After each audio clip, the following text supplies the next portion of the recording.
Hi, my name is Joanna, and I will be presenting the audiolingual method. What is the audiolingual method?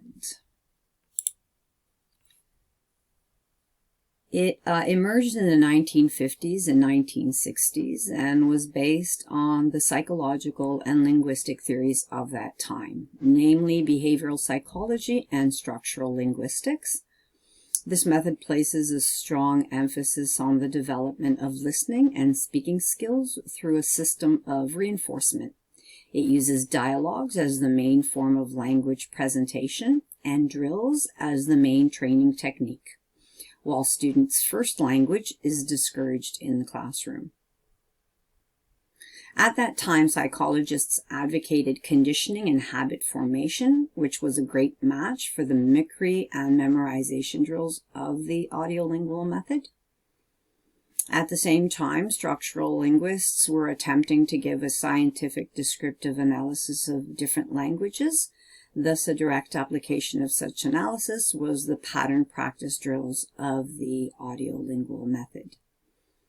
It's also interesting to note that this method developed as an offshoot of what started as a program that was sponsored by the U.S. military during World War II to teach oral proficiency, and then it spread into greater educational contexts as a way of teaching long-neglected oral skills. Okay. Let's take a look at some of the features of the audiolingual method. Okay. As I mentioned, dialogues are used to present new material, dialogues that exemplify the target grammatical structures and vocabulary in context. Repetition. Students listen to dialogues and engage in extensive repetition. The idea is that through repetition, learners internalize the language. Mimicry. Imitation of native speakers is used to ensure accurate pronunciation, intonation, and rhythm. Memorization. Memorization and overlearning of language patterns are stressed. And language drills, structured drills. Language teaching materials often consists of structured drills and exercises that focus on specific language patterns. These drills are designed to reinforce the learning of grammatical structures and vocabulary. And finally, inductive learning. Grammar and vocabulary in the audiolingual method are taught by inductive analogy and put into context in dialogues. Okay. Let's talk about the strengths of the audiolingual method. I mentioned before that a strong emphasis is placed on developing speaking and listening skills. Extensive repetition and practice of language patterns can contribute to the development of automatic responses. Mimicking for pronunciation encourages learners to mimic native speakers, which can be beneficial for improving pronunciation, intonation, and rhythm. The audiolingual method is a teacher-centered approach. Nowadays, this traditional approach can often be thought of as old-fashioned or backward, but it can be beneficial for learners who thrive in more structured and guided learning environments. The audiolingual method places great importance on correcting errors immediately.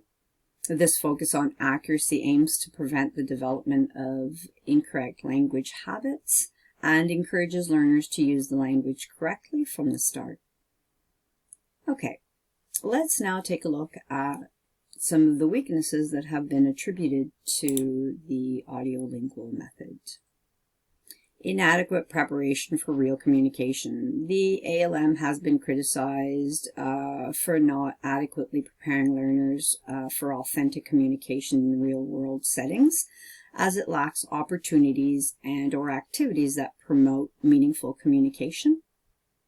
Limited exposure to authentic language. It's also been criticized because it often relies on contrived and artificial language situations presented in dialogues and drills rather than authentic language use.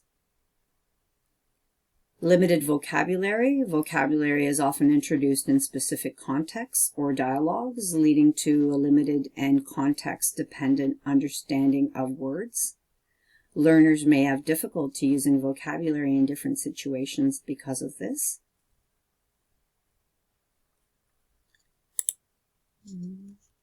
Mechanical and rote learning. The audiolingual method relies heavily on mechanical practice and rote learning and focuses on predetermined patterns which can be monotonous and can also fail to engage learners intellectually and creatively.